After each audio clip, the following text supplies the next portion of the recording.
오늘 하나님의 말씀은 함께 감사하는 삶을 살아갑시다 라고 하는 제목으로 함께 은혜 나누겠습니다. 유대계 정신서학자인 빅터 프랭클이라는 분이 계십니다.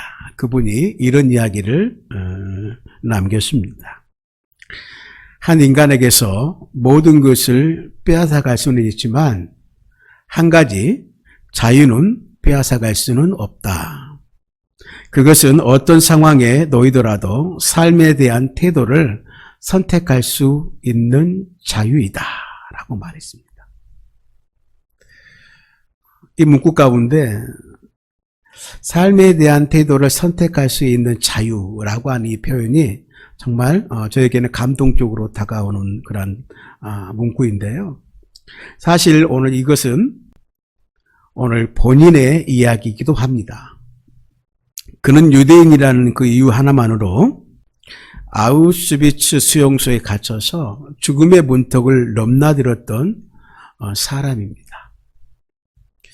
생각해 보시면 어제까지 같이 지냈던 동료가 차례로 가스실에 불려가서 죽음을 맞은 현실인데 언제 내 차례가 될지 모르는 그 상황이 얼마나 공포스러운 상황이었겠습니까? 그 절망적인 두려움은 겪어보지 않는 사람은 모른다는 것이죠. 그런데 빅터 프랭클은 이런 상황 가운데서 놀라운 사실을 발견하게 됐다고 그래요. 그것이 무엇이냐면 많은 유대인들이 가스실에 들어가기 전부터 이미 죽은 목숨이더라라고 하는 것이에요. 이미 죽은 목숨이에요. 절망의 그림자가 얼마나 강하게 엄습했던지 그들은 숨만 쉬고 있었을 뿐 이미 다 죽은 상태였다 이렇게 표현하고 있습니다. 빅터 프랭클은 이런 환경에서 무너지지 않고 희망을 불태우기 위해서 깨진 유리 조각을 구해서 감추어 두고는 매일 아침마다 면도를 했다고 합니다. 깨진 유리 조각으로 면도를 하니까 당연히 상처도 나고 피도 났겠죠. 매일 그 일을 그래서 반복했다는 것입니다. 죽음의 그림자가 드리워진 수용소에서 절망하며 살지 않겠다라고 하는 결단의 의지였다라고 볼 수 있는 것이죠. 결단의 표현이었다라고 보게 됩니다. 그렇게 환경을 뛰어넘기 위해 몸부림치던 그가 깨달은 것이 있었습니다. 그것이 무엇이냐면 독일 나치가 자신의 몸을 수용소에서 감금할 수 있었지만 그가 가진 외적인 것들은 다 빼앗아 갈 수 있지만 희망을 향한 소망을 향한 삶의 태도만큼은 빼앗아 가지 못하더라라고 하는 거예요. 그 태도를 빼앗기지 않으니까 그것이 죽음의 수용소에서 살아남을 수 있는 능력이 되더라 라고 하는 내용으로 오늘 그는 우리에게 이야기를 하고 있습니다. 성경에도 바울 사도는 빌립보 교회 가운데 이런 이야기로 편지를 하고 있는 모습을 보게 됩니다. 빌립보서 4장 11절부터 13절 내가 궁핍함으로 말하는 것이 아니니라 어떠한 형편에든지 나는 자족하기를 배웠노니 나는 비천에 처할 줄도 알고 풍부에 처할 줄도 알아 모든 일 곧 배부름과 배고픔과 풍부와 궁핍에도 처할 줄 아는 일체의 비결을 배웠노라. 내게 능력 주시는 자 안에서 내가 모든 것을 할 수 있느니라. 아멘. 상황은 다르지만 그에 대한 태도는 동일하다라고 볼 수 있는 것이죠.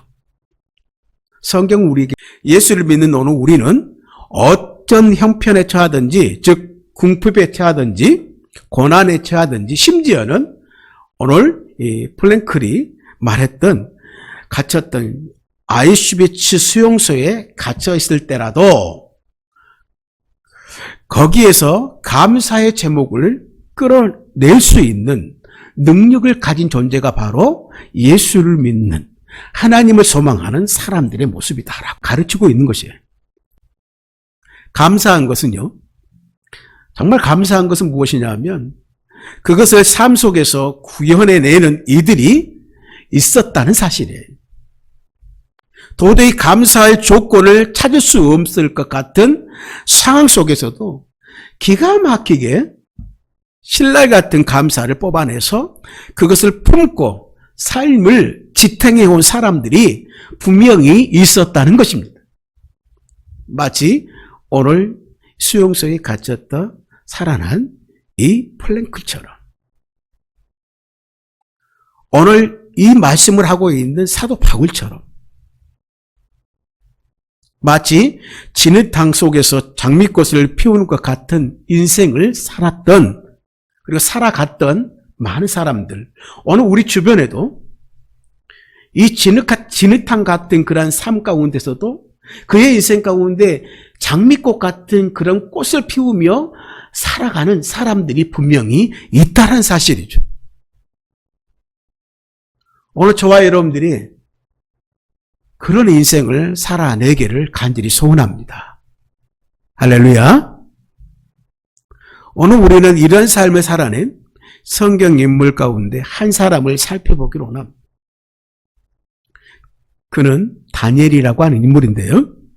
오늘 다니엘이 처한 상황은 페르시아 제국의 총리로 임명을 받은 후에 절체절명의 위기에 처하게 됩니다.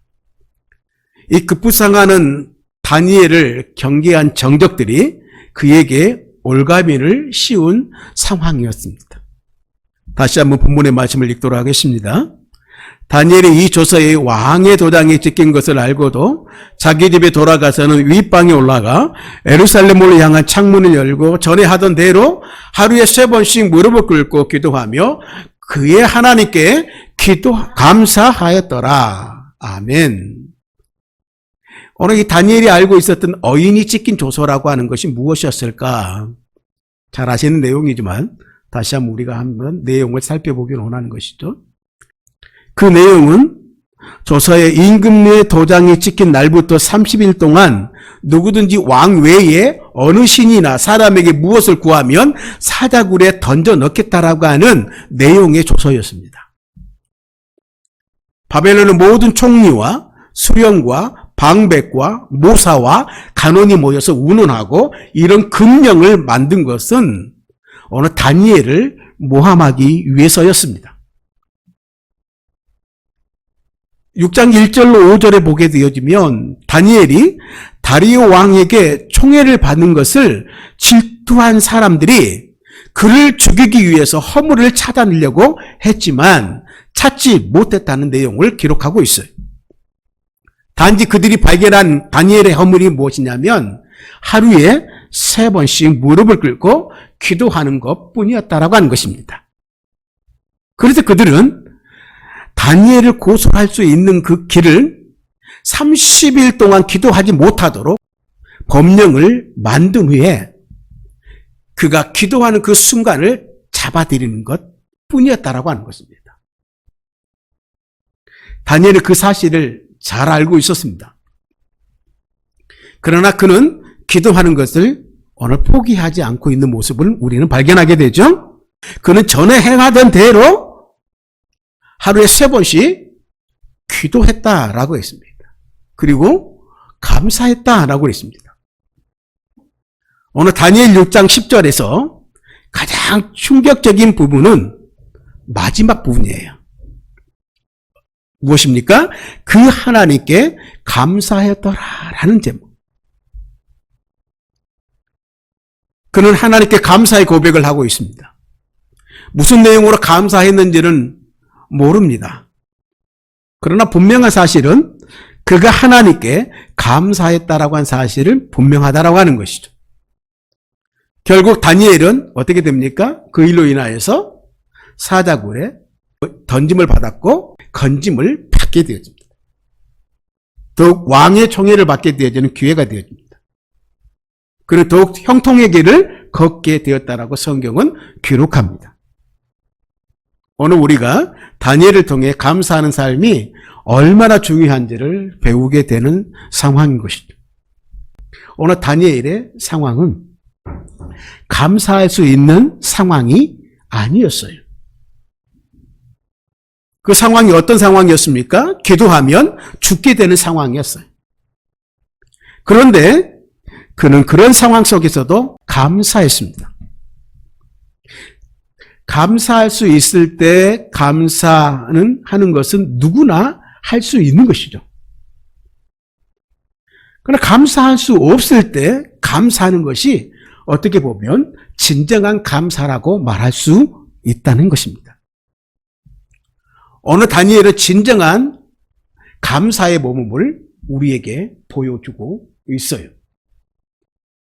감사의 삶을 살아가는 오늘 우리에게 오늘 다니엘이 주는 그 감사는 어떤 감사인가? 오늘 이 감사는, 다니엘의 감사는 어떤 감사였냐면 이 시련을 감당할 수 있는 능력을 제공해주는 감사였다라고 하는 것입니다. 이러한 다니엘의 감사의 기도는 시련을 감당할 수 있는 능력을 갖게 했다라고 하는 거예요. 다니엘은 시련을 감당할 능력이 없었다라고 한다면 그 시련 앞에서 아마 쓰러지고 말았을 것입니다. 육적으로 생각해 보면 다니엘은 시련을 피할 수도 있었어요. 조금만 타협하면 되었습니다. 30일 동안이라고 그랬잖아요. 30일 동안만 기도하지 않거나 사람들이 보는 시간을 피해서 기도할 수가 있었어요. 혹은 그가 정한 그 시간을 조금만 변경해도 사자굴에 들어가는 것을 피할 수 있었다라고 하는 것입니다. 30일 동안만 마음으로 기도해도 그 위기를 분명히 피할 수 있었을 것입니다. 그러나 오늘 다니엘은 그 시련을, 그 상황을 정면으로 돌파하기로, 감당하기로 결정하였습니다. 타협하지 않고 그것을 온전히 감당해내기로 작정했다라고 하는 것이죠. 그래서 전에 행하던 대로 기도했다라고 말하고, 전에 행하던 대로 하나님을 저버리지 않기로 결정하고 어떤 상황 가운데서도 하나님께 기도하기로 그는 뭐예요? 선택한 거예요. 하나님께 감사하기로, 하나님께 기도하기로 선택했다라고 하는 거예요. 결정은 선택인 것이죠. 죽는 한이 있더라도 신앙의 절개를, 이 믿음을, 하나님의 신실하심을 의지하며 나가기로 선택한 거예요. 선택은 하나님이 인간에게 주신 가장 소중한 선물이라고 볼 수 있어요. 선택을 통해 어떤 상황이든 역전시킬 수 있기 때문인 것입니다. 이 다니엘의 경우처럼, 위에서 고백했던 바울의 고백처럼 선택은 결과를 낳게 돼 있습니다. 어떤 선택이든. 그러나 우리가 선택하는 것이 당장은 결과를 낳는 것은 아니에요. 선택한 것이 결과를 낳기까지는 시간이 걸린다는 것이죠. 그렇습니다. 오늘 다니엘이 기도하고 감사했다고 해서 당장 그 문제가 해결된 것은 아니라는 사실이에요. 당장 그가 경험한 것은 무엇이었습니까? 사자굴이었어요. 그에게 예비된 것은 사자굴이었어요. 시련이었어요. 믿음으로 기도하고 결단했어요. 선택했어요. 근데 그 선택의 결과가 당장은 뭐예요? 사자굴이었어요. 그것은 알고도 선택한 일이지만, 알고도 선택한 그 길을 걸었던 다니엘이에요. 그것이 옳다라고 생각했기 때문에, 그것이 하나님이 바라는 것이라고 생각했기 때문에 그것을 선택한 거예요. 그는 시련을 선택했어요. 16절에 보면 이와 같이 이야기합니다. 이에 왕이 명령하매 다니엘을 끌어다가 사자굴에 던져 넣은지라. 왕이 다니엘에게 이르되 내가 항상 섬기는 너희 하나님이 너를 구원하시리라 하시니라. 아멘.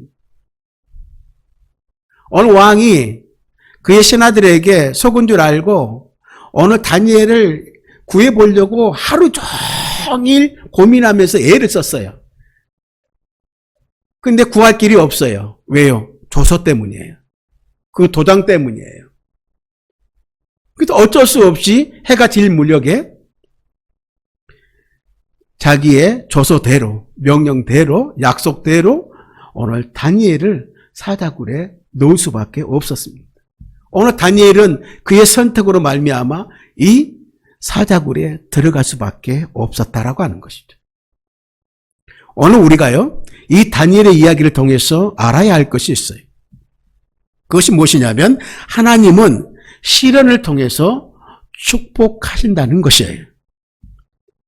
그러나 우리가 알아야 할 또 한 가지는 뭐냐면 많은 사람들이 이 시련을 감당하지 못하고 시험에 든다라고 하는 문제예요. 시련 때문에 쓰러져요. 그 이유는 시련을 감당할 능력이 없었기 때문이에요. 그렇다면 무엇이 시련을 감당할 능력을 공급해 줄까? 오늘 다니엘은 우리에게 그렇게 이야기를 하고 있는 거예요. 감사가 그 시련을 뚫을 수 있는, 그 시련을 극복할 수 있는 해결책이다, 능력이다 라고 말하고 있는 거예요. 오늘 다니엘의 감사는요, 시련을 감당할 수 있는 능력을 제공해 주었다라고 하는 거죠. 또한 하나님께서는 다니엘을 위하여 놀라운 기회를 준비해 주셨다는 사실이에요. 오늘 다니엘에게 천사를 보내 사자의 입을 막으시고 왕의 신임을 더욱 얻을 수 있는 기회를 다니엘에게 제공해 주었어요. 6장 19절 23절 함께 읽겠습니다. 함께 하시죠. 이튿날에 왕이 새벽에 일어나 급히 사자굴로 가서 다니엘이 든 굴에 가까이 이르러서 슬피 소리 질러 다니엘에게 묻되 살아계시는 하나님의 종 다니엘아, 내가 항상 섬기는 내 하나님이 사자들에게서 능히 너를 구원하셨느냐 하니라.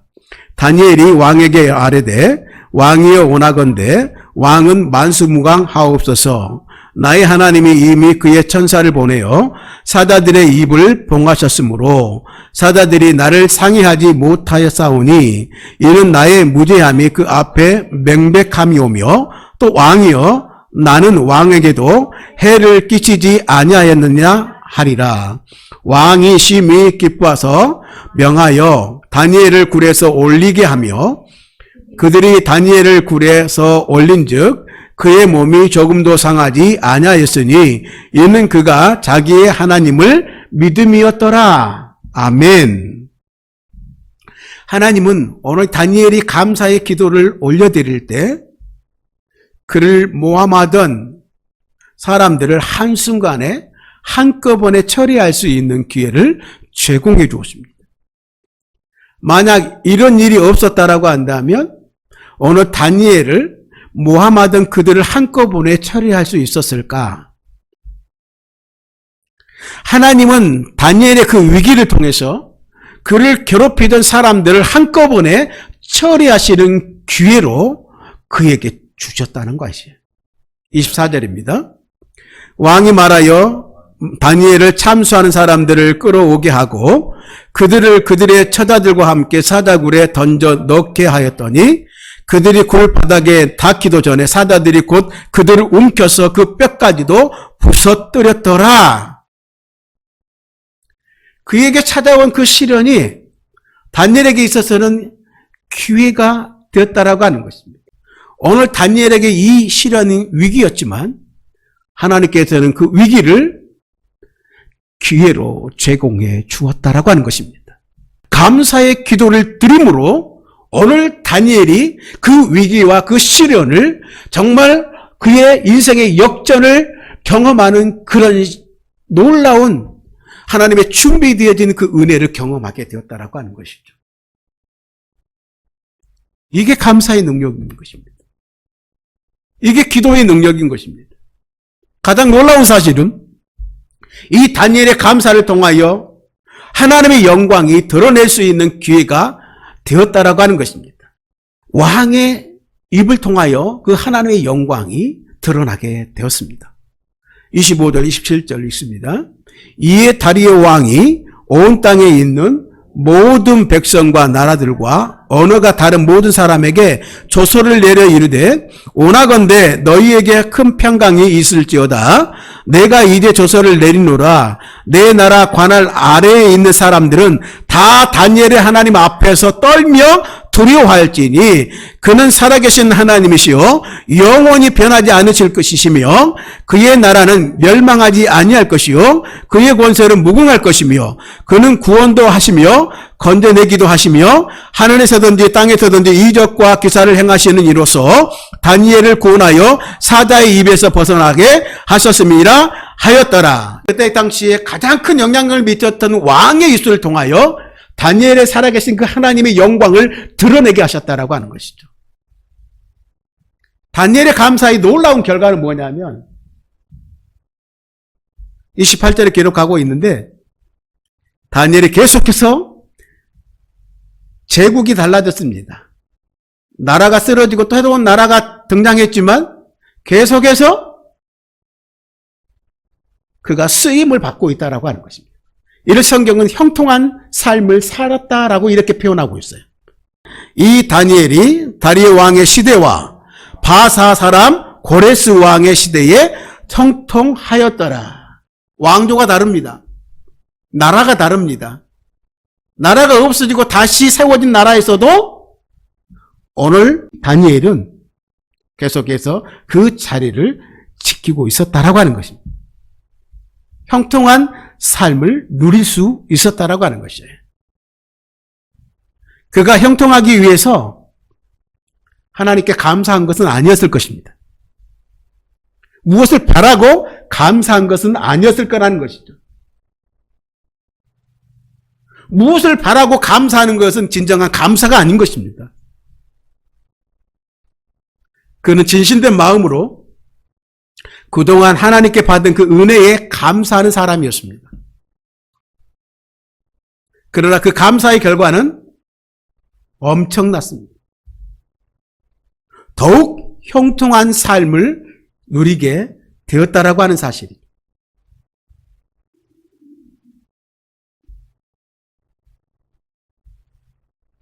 감사는 그래서 놀라운 능력을 가져옵니다. 감사하면 할수록 더욱 감사의 능력이 생겨나는 것이죠. 드러나는 것이죠. 다니엘의 감사는 점점 큰 물살을 이루어 큰 능력으로 나타났습니다. 오늘 살펴본 그 흐름이 감사의 능력의 흐름입니다. 처음에는 하나님이 사자의 입을 막으셨습니다. 그리고 다음에는 그를 대적했던 음해하려고 했던 그 세력들을 사람들은 순식간에 그들의 식솔과 함께 다 죽이셨습니다. 처단하셨습니다. 그 후에 바벨론에서 하나님의 위엄하신 그 능력을 드러내게 하셨습니다. 누구의 입을 통하여? 그 나라의 왕의 입을 통하여서. 신과 같은 존재로 불렸던 왕의 입술을 통하여 하나님의 위엄을 나타내는 능력으로 나타났다라고 하는 거예요. 결론적으로는 다니엘을 더욱 형통하게 만들었다라고 하는 것입니다. 다니엘이 감사할 때 그의 불행이 끝났습니다. 그가 감사할 때 그의 불행이 끝났습니다. 다니엘이 감사할 때 그의 형통이 계속해서 연장되었습니다. 스펄전이라고 하는 목사님 이런 말씀을 남기셨습니다. 불행할 때 감사하면 불행이 끝이 나고 형통할 때 감사하면 형통이 연장된다.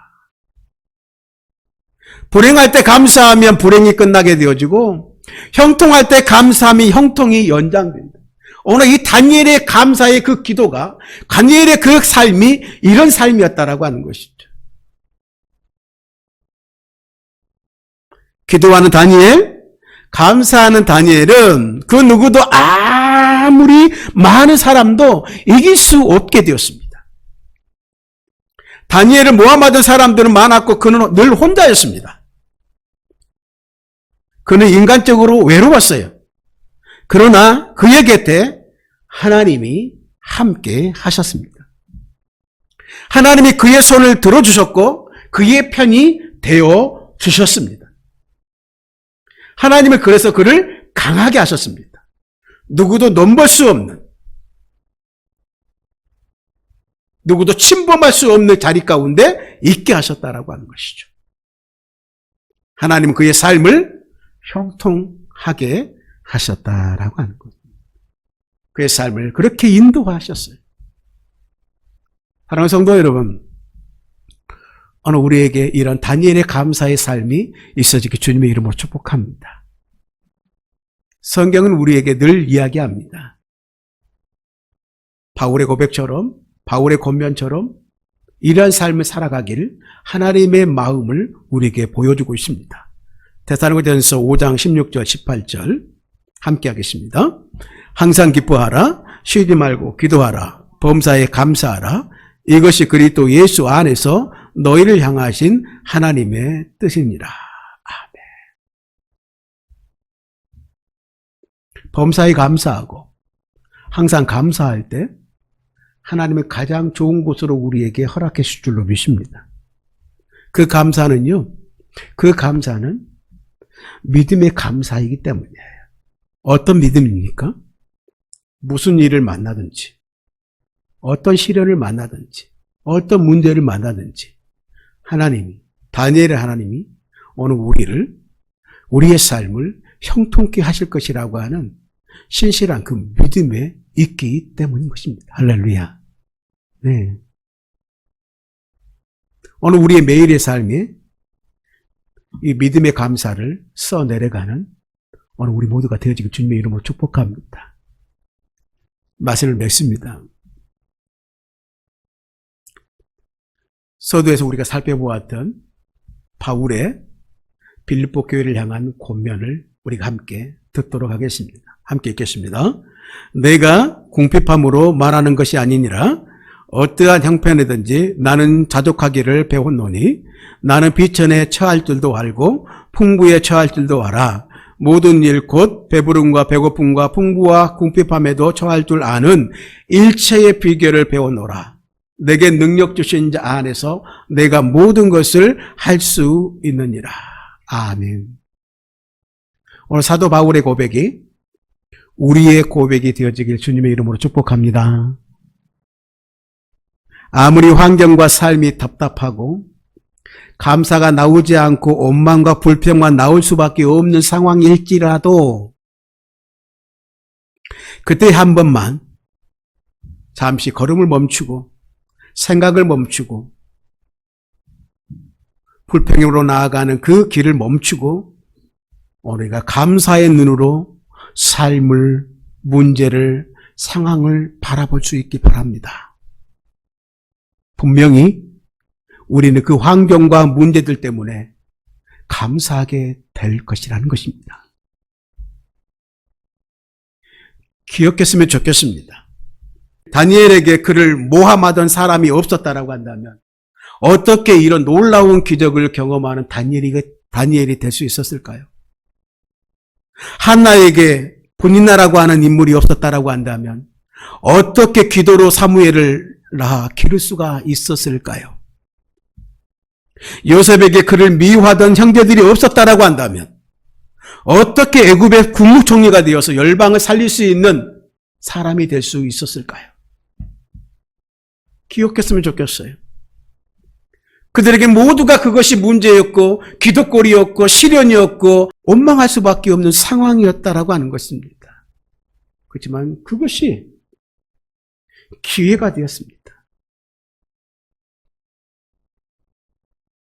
그들에게서 그것이 결론적으로는 감사 조건이 되었다라고 하는 것입니다. 할렐루야. 형통의 조건이 되었다라고 하는 것이에요. 말로 받는 것과 믿음으로 받는 것은 다르겠죠. 이렇게 믿음으로 살아가는 것이 얼마나 힘든 것이라는 것을 우리는 너무나도 잘 알고 있기 때문에 그렇지만 오늘 다니엘은 우리에게 이 말씀을 통하여 우리에게 말씀하시는 거예요. 어떠한 경우에도 우리의 눈은 그 모든 것을 감사의 눈으로 봐야 한다. 확신하기는 여러분들의 삶 가운데 그 올려지는 그 어려운 상황 가운데 들려지는 그 감사는 하나님의 도움을 끌어오는 능력이 되어질 것임을 믿기 때문입니다. 그리고 그 감사는 시련을 감당할 수 있는 능력이 오늘 우리에게 능력으로 우리에게 올 것이기 때문이에요. 그 감사는 무엇보다 위기를 기회로 바꾸는 놀라운 능력이 되어질 것이기 때문입니다. 할렐루야. 그러므로 우리 감사가 습관이 되도록 모든 순간에 감사를 선택할 수 있는 믿음의 사람들이 되어지길 주님의 이름으로 축복합니다. 염려하는 대신에 감사를 선택하길 간절히 소원합니다. 감사를 선택할 때 오늘 우리는 다니엘이 경험한 그의 인생의 역전의 그 은혜를 경험하는 하나님의 살아계심을 경험하는 이 땅 가운데 산 증인들이 되어질 수 있다는 사실을 꼭 기억했으면 좋겠습니다. 매일매일 오늘 찬양의 가사처럼 감사 위에 감사를 덮어가길 바라며 그렇게 될 때 은혜 위에 은혜가 쌓이는 그러한 복을 경험하게 되어질 것이라는 것을 확신하면서 그러한 삶을 살아내는 복된 성도, 복된 우리 하늘의 공동체가 되어지길 주님의 이름으로 축복합니다.